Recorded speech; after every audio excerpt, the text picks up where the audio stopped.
सारे ने मैं उतर गया कुसुम गए तो, लेकिन आज की वीडियो बहुत ज्यादा स्पेशल होने वाली है वानू, क्योंकि भाई देखो आप अपना आसपास बहुत सारे युवा साथियों ने देखा हाँ जो है ना, मतलब पढ़ाई लिखाई तो इतनी कर ले वह है, लेकिन उस मुकाम पे नहीं पहुंच पाते जो वे सोचा है, यानी जो वे बनना पावे है। अब गरीब आदमी और भी गरीब होता जा रहा है, अमीर और भी अमीर होता जा रहा है। आज के टाइम में इसी नौबत आ गई है, अगर किसी दौरे रुपये ना है ना घर के भी कोई ना पूछ दे उनने।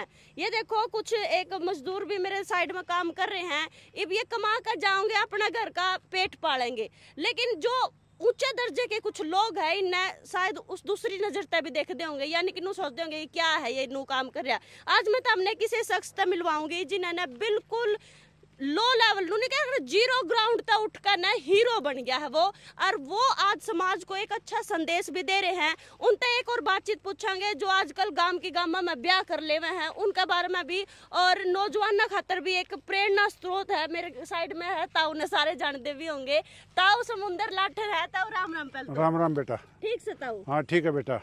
आज का मेरा मुद्दा नुए है ताऊ, गरीब आदमी तो गरीब होता जा रहा है, और युवा साथी जो है पढ़ लिख ले हुए हैं लेकिन उस मुकाम पे नहीं पहुंच पाते। और जब मान ले नुआ हुआ है ना उन्होंने कि भाई हाँ 3-4 बार ट्राई कर लिया, आर मान कर घरा बैठ जावा है। आप क्या कहना चाहोगे ताऊ? देखो बेटा, मैं आपको एक बात बताना चाहूंगा कि आप एक इतिहास उठा के देखो, जितने IAS में बच्चे आते हैं, जितने IPS में बच्चे आते हैं, जितने डॉक्टर बनते हैं, जितने इंजीनियर बनते हैं, और जितने बड़े बड़े उद्योगपति बनते हैं, इनमें से 90% ही कहूँगा मैं तो गरीब घरों से आते हैं। आप ये बताओ कि जब एक गरीब घर में पैदा होकर मजदूरी करके, जिसके माँ बाप रेडी खींचे, रिक्शा खींचे, बर्तन मांजने वालियों के बच्चे भी IAS में आए, वो कौन होते हैं? वो होते हैं जिन्होंने अपने जीवन में प्रयास किया होता है। गरीब पैदा होना कोई गुनाह नहीं है, जन्म परमात्मा कहीं भी दे सकता है, लेकिन गरीब मरना गुनाह है, क्योंकि उसने अपनी गरीबी के खिलाफ लड़ाई नहीं लड़ी। हर आदमी को अपनी गरीबी के खिलाफ लड़ाई लड़नी चाहिए, जो हालात है उसको बदलने के लिए प्रयास करना चाहिए। जो गरीब होता जा रहा है और अमीर होता जा रहा है, ये वो लोग हैं जो प्रयास नहीं करते।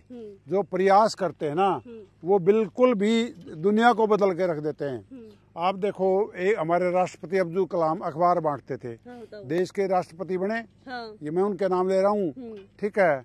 और हमारे जितने भी जिंदल भाई और इस तरह के जो लोग हैं वो एक पीढ़ी के साहूकार हैं, और उन्होंने पूरे देश में अपना नाम स्थापित किया, खड़ा किया है, ठीक है। और ऐसे मैं अनेक लोगों को जानता हूँ जो हमारा अपने जीवन के अंदर पूरा इतिहास बदल के रख दिया। तो इसलिए युवा जो है ना, युवा आज भ्रमित किस बात के लिए हो रहा है? सबसे ज्यादा जो युवा गलती कर रहा है वो सरकारी नौकरी के पीछे अपना जीवन बर्बाद कर रहा है। सरकारी नौकरी जो है ना, एक तो जो लोग सरकारी नौकरी करते हैं ना, उन्होंने अपने बच्चों की सरकारी नौकरी चाहिए, उनको पसंद ही नहीं है कि उनके बच्चे प्राइवेट नौकरी करें।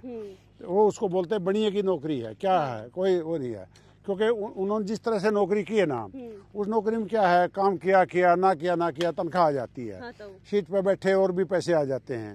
तो मैं ये बात इसलिए कर रहा हूँ, आते हैं, कोई कहना चाहे ना कि नहीं आते, ले मैं दिखा दूँ कहाँ से पैसे आते हैं, ठीक है। तो उनको ये आदतें जो पड़ जाती हैं वो उनको वो खराब करती हैं। जो आदमी प्रयास करना चाहता है, जो जीवन में आगे निकलना चाहता है, उसको उसके लिए कोई हालात, ये मैं बहुत सुनता हूँ, बहुत बार देखता हूँ कि वे गरीब होता जा रहा है, अमीर होता जा रहा है। गरीब भी अगर प्रयास करे तो वो भी अमीर हो सकता है, और ऐसे अनेकों उदाहरण हैं। तो आज के टाइम में जिस दो रुपये नहीं उसने कोई पूछता भी को ना, बात ये नहीं होती। शुरुआत तो कहीं से भी करो, जीरो ही होता है। जिनके मैं नाम ले रहा हूँ वो भी जीरो ही थे। उनको पूछते हैं कि नहीं पूछते हैं? कैसे पूछते हैं? उन्होंने प्रयास किया तो पूछते हैं, ना प्रयास करते तो कैसे पूछते? अब आप प्रयास ही नहीं करोगे तो आपको पूछेगा कौन? बात तो ये है ना, प्रयास करोगे, अपना पढ़ाई में प्रयास करो, अपने जीवन में मजदूरी से जीवन स्टार्ट करो। मैं ऐसे अनेक लोगों को जानता हूँ जो कि एक हेल्पर भर्ती हुए थे फैक्ट्रियों के अंदर, और उन्होंने फैक्ट्रियाँ लगाई हैं, तो बहुत आदमी ऐसे हैं जिन्होंने जीरो से स्टार्ट होकर तरक्कियां की हैं। आज का एक उदाहरण मेरे साइड में भी है, समुद्र लाटर ताऊ जो है जीरो से हीरो तक का सफर जो इन्होंने तय कराया है। ताऊ मैं यही तो बताने निकला हूँ, मैं यही बताना चाहता हूँ आज के युवा को निराश होने की कोई जरूरत नहीं है। चाहे लड़का हो चाहे लड़की, जहाँ से जीवन स्टार्ट कर सकता है वहाँ से जीवन स्टार्ट करे। छोटी सी नौकरी मिले वहाँ से जीवन स्टार्ट करे, घर से बाहर निकले, प्रयास करे।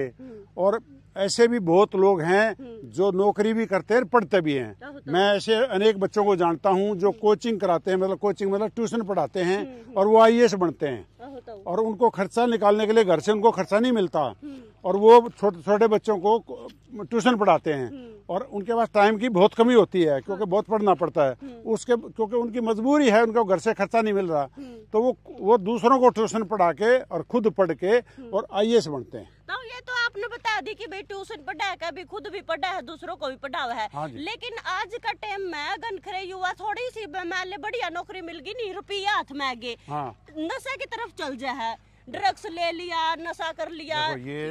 ये समाज के अंदर दोष हैं, वातावरण में दोष हैं, प्रशासन में दोष हैं जो नहीं रोक रहे इन चीजों को।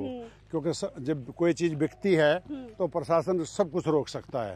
अगर ये किसी ने सीखनी है प्रशासन क्या कर सकता है, तो यूपी के अंदर योगी आदित्यनाथ से जाके सीख लो प्रशासन क्या कर सकता है। अगर राज करने वाला चाहे DC हो, चाहे IAS हो, चाहे क्लर्क हो और चाहे चीफ मिनिस्टर हो, वो दुनिया बदल सकता है अगर वो चाहे तो, क्योंकि उन्हीं के हाथ से सब कुछ होके गुजरता है।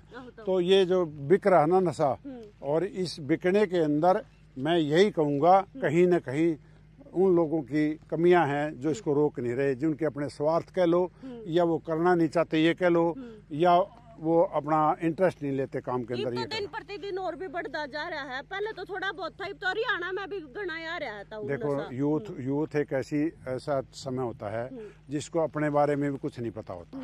यूथ जो है ना, यूथ को भ्रमित बोला जाता है। भ्रमित क्या होता है, तजुर्बा उसके पास होता नहीं है। तजुर्बा ना होने की वजह से वो होता क्या है, वो जिसकी संगत में बैठा है उसी की संगत में पड़ जाता है। हमारा पंजाब कितना बर्बाद हुआ है और हमारे पंजाब के लगते डिस्ट्रिक्टों में भी नशा बहुत है। तो ये वजह है ना कि एक दूसरे से वातावरण में नजदीकी में जो चीज बिकती है वो फैलती है। तो इसको रोकने का तो एकमात्र साधन यही है कि पहले तो उनको संस्कार सिखाए जाएं, इन चीजों से दूर रखा जाए, अपने बच्चों पर ध्यान रखा जाए। अब सबसे बड़ी जो दिक्कत आ रही है ना, संस्कार की खेती 2 जगह होती थी। एक स्कूल में बताया जाता था अध्यापक द्वारा, एक घर में बड़े बुजुर्गों द्वारा या घर में माँ बाप द्वारा सिखाया जाता था। अब उनको सिखाया तो पैसा कमाना जाता है, उनको संस्कार तो सिखाए नहीं जाते। जब वो संस्कार सीखेगा ही नहीं तो उसमें संस्कार कहाँ से आएंगे।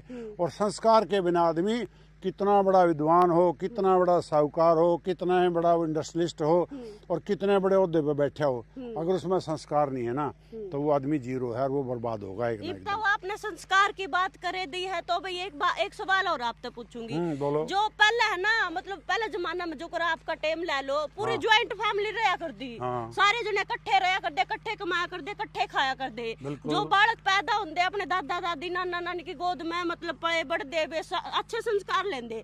आजकल बिल्कुल भी ज्वाइंट फैमिली नहीं है, बस ब्याह होंगे न्यारे न्यारे हो जावे, चाहे 2 भाई हो चाहे 4 भाई हो, बिल्कुल अलग अलग हो जावे। इवन है ना, मतलब माँ बाप ने भी नु कर देवे कि भाई तुम भी न्यारे रह लो। आप क्या कहोगे इस बारे में? उसके लिए जब से पुरुष प्रधान समाज था, बुजुर्ग आदमी फैसला लेते थे, उनके फैसले लागू होते थे। ठीक है, वो चाहे माताजी हो चाहे पिताजी, उनके फैसले लागू होते थे। जब से समाज में पुरुष की प्रधानता खत्म हुई है, जब से लड़कियों में एजुकेशन आई है, जब से आत्मनिर्भरता आई है, तब से उन्होंने अपने परिवार से अलग रहने के प्रयास करने शुरू कर दिए, क्योंकि उनको परिवार की ज़रूरत नहीं है और आत्मनिर्भर है इसलिए ज़रूरत नहीं है। अब एक समस्या बड़ी नज़र आ रही है, वो कहते हैं देखो माँ बाप को ना बेटियां संभाल रही हैं, ठीक है, और अब ये कहते हैं बहुएं संभाल नहीं रही। अरे वही बेटियां बहू भी तो हैं और वही बेटियां मतलब किसी न किसी के जाके बहू हैं और वो बहू है किसी न कहीं जाके बेटियां हैं। अगर जहाँ जो बेटी गई है वो उसको संभाल ले और उसके घर में जो बेटी आई वो उसको संभाल ले तो ये समस्या खत्म हो जाती है। अब माँ बाप को तो बेटी संभाल रही है, सास ससुर को माँ बाप मान नहीं रही। वहाँ डिफरेंस ऑफ ओपिनियन इसको बोलते हैं। विचारों का मतभेद कहाँ से आया? मतभेद वहाँ से आया जहाँ लड़की की शादी हुई उनको तो माँ बाप नहीं मानना बंद कर दिया। और जिसका पैदा हुई थी उनको माँ बाप मान रही हैं। अब पैदा होकर शादी तो दूसरे घर में होनी, वहाँ से आके कैसे संभालेगी माँ बाप को? इसलिए ये जो विवाद फैला है ये यहीं से फैला है कि लड़कियों ने ससुराल में जाके अपने सास ससुर को माँ बाप मानना पड़ेगा।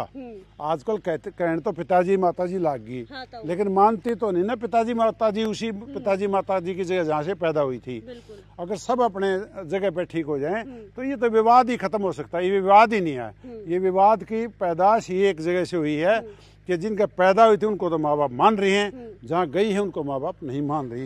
ये मैंने पहले एक न्यूज करी थी ताऊ, उसमें कुछ जो महिलाएं नुका रही थी कि भाई माम तो चल माँ बाप मैला, वे माँ बाप भी तो माम ने अपना बेटा बेटी मानो, यानी कि जो बहुए हैं उनको सिर्फ उस नजर से देखा जा रहा है। ये भी आपका बराबर का क्वेश्चन है। हाँ, सास को उस अपनी बेटी के बराबर मानना पड़ेगा उस बहू को।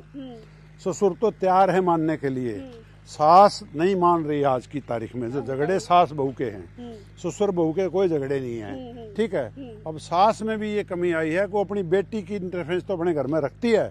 उस बहू की जिंदगी खराब करने के लिए तो इंटरफेरेंस रखती है, लेकिन उस बहू को अपनी बेटी मानने के लिए तैयार नहीं है। इसमें भी कोई दो राय नहीं है। ये भी आपने जो क्वेश्चन किया, अच्छा क्वेश्चन किया, और ये भी एक कंप्लीट सच्चाई है कि सास को भी उसको बेटी ही मानना पड़ेगा अगर उसको घर में अपने में शांति चाहिए तो, वरना तो ये बात बिल्कुल नहीं सुलझेगी जो आज उलझती जा रही है। और ये वाक्य में सच्चाई है। आपने अच्छा क्वेश्चन किया, मेरे जवाब के ऊपर जो क्वेश्चन किया वो आपका सराहनीय क्वेश्चन है। सही मायने में यही है। तो ये आपने एक बात और कही थी कि भाई पुरुष प्रधान था पहले, इसलिए बढ़िया मतलब संस्कार मिला कर दे, लेकिन इसका मतलब कि लुगाइया की चाल है तो बढ़िया संस्कार को ना मिल दे। मतलब बहुत सारे घर तो इसे है जो कमा कर लुगाइये लावा है, आदमी तो घर बैठे रहे इवन नशा पता करे है, लुगाइये घर न चलावा है। देखो पुरुष प्रधान का मतलब क्या होता है? पुरुष प्रधान का मतलब एक आदमी की चला करती, बाप की चला करती। प्रधान का मतलब ये नहीं कि वो डिक्टेटर होता था। प्रधान का मतलब ये नहीं कि वो परिवार का विनाश चाहता था। वो एक बड़े आदमी की इज्जत करनी होती थी, और वो उसकी जो पत्नी होती थी वो अपने आदमी के राय में राय रखती थी। ठीक है। अब समस्या कहाँ से आई है? पुरुष तो वहीं के वहीं है, और जो उसकी पत्नी की राय है वो बहुओं के प्रति बदल गई, और बदलने की वजह से उनको बेटी नहीं मानती तो झगड़े शुरू हो गए हैं। लेकिन ये विवाद सही मायने में कहीं कुछ है कहीं कुछ है, डिफर करता है अलग अलग जगह पे। लेकिन कुल मिला के ये है कि सास को तो अपनी बेटी मानना पड़ेगा और ससुर को अपनी बेटी मानना पड़ेगा, और अपनी बेटी जहाँ गई है उसको ये संस्कार देने पड़ेंगे कि आज के बाद तेरे माँ बाप वो हैं जहाँ तू गई है। फिर ये विवाद खत्म हो जाएगा। जी ताऊ, अब गांव के गामा में ब्याह की भी एक समस्या आपने सुनी भी होगी, बहुत सारी खबरें आवे हैं। गांव में एक के गोत में ब्याह कर ले में है, फिर वे बैठ जावे हैं, परेशानी घर का ना। आप क्या कहोगे इस बारे में? देखो बेटा, मैंने वो टाइम देखा है, 36 जात की लड़की, कोई उसमें ये ऐसी बीसी जनरल पर्नल कुछ नहीं होता था पहले। ये तो ये बीमारी वो दी पॉलिटिक्स ने। कोई 36 जात की लड़की को पूरा गांव अपनी बेटी मानता था, और उस दामाद मानता था उस बटेऊ को जिसका वो लड़की ब्याही होती थी, और उसको पूरे सम्मान के साथ घर पे भी छोड़ के आते थे। किसी भी बरादरी के हों, कोई उसमें ऊंच नीच नहीं होती थी। वो जाति तो कोई मामला ही नहीं था, सिर्फ उसका सम्मान बेटी का था और दामाद का था। पूरे गांव के अंदर पूरा गांव उसको दामाद मानता था, जाति वाति का कोई सवाल नहीं था। तो अब जो समस्या आई है, ये एक भयंकर समस्या ये है, समाज के अंदर ये चीज बर्दाश्त नहीं हो सकती। जब वो पूरा गांव उसको बेटी मानता था तो उसको बहू गांव के गांव में कैसे मान ले? ये तो बहुत बड़ा विषय होगा ना। गांव का समाज तो सामाजिक सिस्टम से चलता था ना, ऐसे नहीं चलता ना गांव का समाज। कोई आर्थिक सिस्टम नहीं है, धन पैसे से नहीं चलता गांव का समाज। वो नियमों से और नियमबद्ध परिवारों से चलता है गांव का समाज। तो मैं तो ये कहता हूँ गांव की छोड़ो और गोत्र का भी कोई मतलब नहीं होना चाहिए। और गांव के गुआंढ की भी लड़की गांव में नहीं आनी चाहिए। बिल्कुल पहले ये होता था कि कम से कम 4-5 गांव छोड़ के शादियां करते थे और वो बहुत बढ़िया नियम था। और मैं तो आज एक बात कहूँगा, जो ये जल्दबाजी में लड़कियां कदम उठा रही हैं, ये कंप्लीट ना उठाएं, ये पछताती हैं और ये बाद में जाकर ये एक परिवारों में दिक्कतें पैदा होती है, समाज में दिक्कतें पैदा होती है, ज़िंदगी खराब होती है। और मैंने बहुत लड़कियों रोते देखा, वो ये कहते देखा कि इसमें मत फंसियो, वो मैंने छोड़ के दूसरी गल जा लिया, वो मैंने छोड़ गया, मेरा बच्चे पैदा कर गया और मैं सड़क पे हूँ और वो कहीं की नहीं रहती, ना घर की रहती, ना घाट की रहती। इसलिए ये तो मैं लड़कियों को एक संदेश दूंगा कि अपनी माँ बाप की इज्जत के ऊपर खेल कर ये काम ना करें। ये आज की मैं लड़कियों को कहना चाहता हूँ और आज के लड़कों को भी कहना चाहता हूँ कि वो कम से कम अपना गांव गवांड गोथ छोड़ के दूर ही शादी करे तो अच्छी बात है। नहीं तो विवाद की जड़ है, लड़का हो चाहे लड़की, होते तो दोनों समाज के घर ही है ना। तो किसी की भी लड़की हो, किसी का भी लड़का हो, तो उससे जो समाज में विवाद पैदा कर दिया, जो समाज खराब कर दिया। आपने देखा ना पहले इसके ऊपर ऑनर किलिंग चलती थी, मार देते थे और इस तरह के जो काम हुए ना पहले, वो काम हुए, लेकिन कानून ने उनको बेचारों को जेलों में डाल दिया, उनकी जिंदगी बर्बाद कर दी। तो उससे वो दूर हटना शुरू हो गए कानून के खौफ से और उससे ये काम बढ़ना और शुरू हो गया। लेकिन जो लड़कियां इस तरह के काम करती हैं, उनको ये देखना चाहिए कि एक बाप और एक माँ अपने बेटे से ज़्यादा बेटी को प्यार करती है, उसकी इज्जत पे मरती है, उसकी पूरी रखवाली करती है, पढ़ाती है, उसको खाने पीने को बढ़िया देती है। लेकिन अगर वो शादी करती है इस तरह से, तो वो माँ बाप की इज्जत से खिलवाड़ करती है। और माँ बाप ने 20 साल 25 साल पढ़ाया लिखाया बड़े किया और तूने एक दिन में इस बीमारी में अंधा होके, प्यार नहीं कहूँगा मैं, इस गंद में अंधा होके अपने परिवार की इज्जत से खिलवाड़ जो लड़कियां करती हैं, मैं उनके कंप्लीट खिलाफ हूँ। इस सिस्टम में बिल्कुल नहीं जाना चाहिए। सामाजिक बंधन होते हैं, नेक क्या होते हैं, चाचा ताऊ क्या होते हैं, मामा क्या होते हैं, साड़ा क्या होते हैं, ये नेक ऐसे ही बनते हैं ना। जब ढंग से शादियां थी तो नेक थे। अब गांव में उन्हें कौन बटेऊ कहेगा, कैसे कहेगा उसको बटेऊ गांव के गांव में, वो लड़की को बहू कैसे कहेगा गांव के गांव में। ये बिल्कुल गलत गंद फैला हुआ है। इससे बच्चों को खुद ही दूर रहना चाहिए और माँ बाप की इज्जत से खिलवाड़ नहीं करना चाहिए। लेकिन अब तो प्रशासन भी साथ देने लगे, सुरक्षा दे दे। देखो प्रशासन का क्या काम है। प्रशासन के यहाँ ये कोई नियम नहीं है कि आपके क्या गोत्र है। प्रशासन के अंदर ये नियम नहीं है कि आप गांव में शादी नहीं कर सकते। संविधान में क्या होता है, हमारे पूरे देश में अनेक तरह के समाज हैं और संविधान सबका एक बनता है। कुछ लोग ऐसे भी होते हैं जिनके मतलब इस तरह की शादियां होती है, जो कुछ समाज ऐसे होते हैं, लेकिन अब वो नियम नहीं बना सकते ना सबके अलग अलग। संविधान तो एक होता है ना, पूरे देश के लिए बनता है। तो प्रशासन तो संविधान के अनुसार चलता है, संविधान में उनको प्रोटेक्शन है, संविधान उनके खिलाफ नहीं जा सकता, इसलिए संविधान को प्रोटेक्शन है। संविधान प्रोटेक्शन नहीं देता। संविधान गलत काम ना हो, कोई मरे ना, कटे ना, कोई मारे ना, पीटे ना, उसको प्रोटेक्शन देता है। संविधान इसको इनकरेज नहीं कर रहा कि भाई तुम ऐसा करो, हम तुम्हारी रक्षा करेंगे, ऐसा नहीं कर रहा। संविधान तो कोई गलत काम ना हो, किसी की जिंदगी से खिलवाड़ ना हो, कोई किसी को मार ना दे, प्रोटेक्शन इसलिए देता है। और संविधान किस किस को प्रोटेक्शन देगा? इतनी बड़ी आबादी है, किस किस के साथ पुलिस जाएगी? तो इस काम में ना फंसे तो अच्छा है।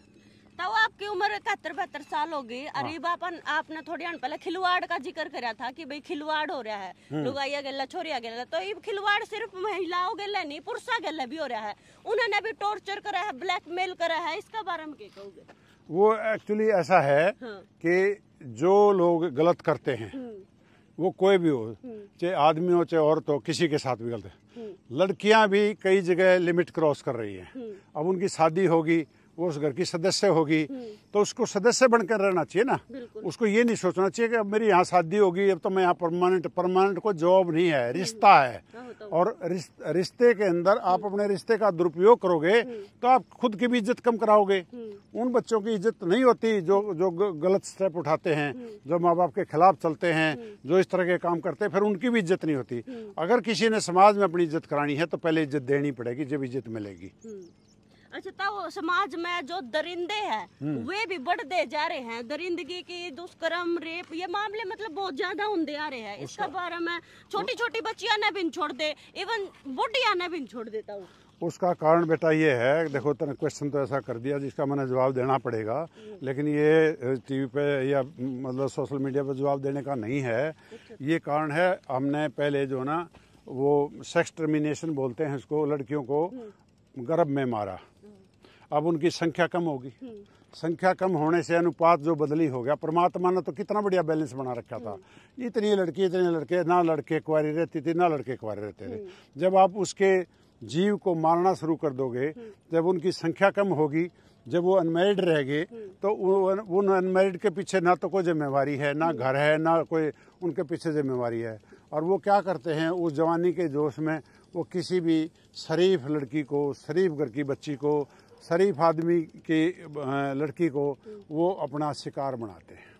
अच्छा, और मैं इसके कंप्लीट अगेंस्ट हूँ। ऐसा कुछ नहीं करना चाहिए, क्योंकि ये अनुपात बिगाड़ने के लिए समाज जिम्मेवार है। अनुपात बिगड़ा है तो उनकी शादियाँ नहीं हुई। पहले ना तो जॉब पे शादी होती थी, ना कारोबार पे शादी होती थी, ना जमीन पे शादी होती थी। मजदूर की भी शादी होती थी, अनपढ़ की भी शादी होती थी। शादियाँ खत्म कैसे हुई? शादियाँ खत्म ऐसे हुई कि जब वो लड़कियाँ घट गई तो शादियाँ भी घट गई। तो इस वजह से ये हो रहा है। और इसको रोकने का एकमात्र साधन एक है कि कठिन कानून बनाए जाने चाहिए और कठिन सजा दी जानी चाहिए। पार्लियामेंट में ये कानून बना भी है और वो आ जाएगा अब। अच्छा, तो ये हमारे दर्शकों ने बता दो, ब्याज पर रुपये लेके करोड़पति क्यों कर बना जा सके जो कर आप बन रहे। देखो, ब्याज पर रुपये लेके करोड़पति नहीं बनाया जाता। ब्याज छोटे से रुपये लेके आप साधनहीन आदमी हो। देखो, मैं आपको बताता हूँ, मैं रियल एस्टेट में हूँ। रियल एस्टेट में मैंने एक बात सोची थी कि मैंने कमीशन एजेंट नहीं बनना। आज हमारी लाइन के अंदर 98% आदमी जो प्रॉपर्टी डीलर जिसको बोला जाता है, वो कमीशन का काम करते हैं। जिस दिन मेरे पास 1 रुपया नहीं था ना, उस दिन मैंने सोचा था मैंने कमीशन का काम नहीं करना। तो नहीं, अगर मैंने सोचा था तो मैंने कमीशन का काम नहीं किया, और नहीं किया तो मैं अपना कारोबारी बना। तो ब्याज पर रुपये लेने में कोई दिक्कत नहीं है। उन रुपयों का गलत इस्तेमाल ना करो, उनको खाओ मत, उनसे कमाओ और थोड़ा सा पैसा लो जिसको आप चुका सको। अगर वो आपने ज़्यादा ले लिया, ज़्यादा रिस्क ले लिया, तो वो आपको उड़ के खड़ा कर देगा। थोड़ा सा पैसा सहारे के लिए आप ले सकते हो, और छोटा सा काम शुरू करना है उसके लिए ले सकते हो। जैसे रेडी भी लगाता तो 1000-1500 रुपये फ्रूट लाकर रेडी लगा सकता है। इसी तरीके से थोड़े से अमाउंट से आप काम शुरू कर लो और कमा के अपना पैसा बना के फिर अपने पैसे से काम करो। चलो भाई, फिलहाल ताऊ की बहुत सारी बातें तो हमने सुनी। समाज में एक अच्छा संदेश जो है ताऊ ने दिया, हर मुद्दे पे बातचीत करी है, लड़कियां ने लेकर, परिवार ने लेकर, आजकल जो बहुआ ने या फिर बटे हुआ ने, सारी बात ताऊ ने 1 नंबर की बताई है। और इन सारी बात में जो सी टॉपिक जो है, जो सा टॉपिक हमने बेस्ट लगे हो वो मैंने कमेंट में जरूर बता दियो। फिलहाल शेयर कर दियो वीडियो ने। मैं और बोलूंगा। हाँ ताऊ बोलो। 1 मिनट में और बोलूंगा। हाँ जी ताऊ जी बोलो। किसी भी स्टेट में, गांव में, घर में, कॉलेज में, स्कूल में, अगर मेरे वचन सुनने हो किसी ने, प्रवचन नहीं कहूँगा मैं, मेरे पास जो कुछ है उसको अगर सुनना हो, तो गांव का, शहर का, स्कूल का, कॉलेज का, यूनिवर्सिटी का, या गांव के अंदर देहात इकट्ठा होकर भी अगर मुझे बुलाना चाहता है तो मैं वहाँ जाके अपने जो विचार उनके सामने रख सकता हूं। और ये दावे के साथ कहता हूं, पूरे गांव में से कोई भी खड़ा होकर कोई भी बात का जवाब पूछे मेरे से, मैं खुला चैलेंज करता हूं और उसका मैं भगवान की कृपा से सटीक जवाब दूंगा, संतुलित जवाब दूंगा और सही जवाब दूंगा। अगर आप मुझे कहीं पर भी बुलाना चाहते हो तो मैं अपने तेल से, अपने बाड़े से आपके पास आऊँगा। और रात को भी अगर आप 10 बजे भी कराना चाहोगे तो रात को 10 बजे भी मैं आपके बीच में जाके बोलने के लिए तैयार हूँ। उसके लिए बदले में मैंने कुछ नहीं चाहिए, ना तेल चाहिए, ना भाड़ा चाहिए, ना टाइम चाहिए। खाली मैं जाऊँगा तो रोटी तो ज़रूर किसी के खाऊँगा, और इससे फालतू मुझे कुछ नहीं चाहिए। और कोई भी लोग अगर चाहते हैं मुझे बुलाना तो अपने गाँव में सरपंच बुलाएँ, इलाके में कोई भी संस्था बुलाए, यूनिवर्सिटी बुलाए, मेडिकल कॉलेज बुलाए, स्कूल बुलाए, मैं वहीं जाके बच्चों को गाइड करने के लिए तैयार हूं। क्योंकि मेरा जीवन अब समाज के लिए बचा हुआ है, क्योंकि मैंने अपने जीवन में बहुत कुछ कर लिया और मैं बहुत टाइम समाज को देना चाहता हूं। मेरे को कोई ऐसी आवश्यकता नहीं है कि मैंने अपना ही काम करना है। दूसरा ये है कि मेरा जीवन अगर समाज के लिए लगेगा तो अपने काम से मैं बेहतर समझूंगा उस काम को। अच्छा तो नंबर फिर कांटेक्ट को कर आपता है। यूजीन में संकल्प सिटी सेक्टर 15 है, ठीक है, ये रणबीर यूनिवर्सिटी के सामने है। और ये सेक्टर भगवान की दया से जो है ना समाज के लोगों का है। यहाँ आके मेरे आदमी बैठते हैं, उनके पास नंबर है, मेरे से बात कर ले, जो फिक्स करना चाहता कर ले। डायरेक्ट फोन नंबर मैं दे दूंगा तो मैं काम ही नहीं कर पाऊंगा। ये 15 लाख आदमियों पे वीडियो 2 दिन में जा चुका है, और मैं कैसे इतने फ़ोन उठा पाऊंगा, कैसे मैं अपना काम कर पाऊंगा। मैं डायरेक्ट नंबर नहीं देता, मेरा स्टाफ के माध्यम से कोई आदमी लेना चाहे आके बात कर ले, मैं टाइम दूंगा हर आदमी को। अगर 3 आदमी भी सुनने वाले होंगे तो मैं वहाँ भी आऊँगा। वाह भाई वाला भाई, ताऊ ने बता भी दिया, अगर कोई बुलाना चाहो तो बुला सको। CRSU यूनिवर्सिटी के सामने संकल्प सिटी है, याडा करना बस ताऊ समुंदर लाठर पूछना है तमने। फिलहाल वीडियो ने शेयर कर दो, कमेंट में अपनी राय दे दो। मैं फिर मिलूंगी तमने किसी और सेलिब्रिटी के लिए, ताऊ सेलिब्रिटी तक हमको ना, तब तक के लिए मन दे दो इजाजत। राम राम।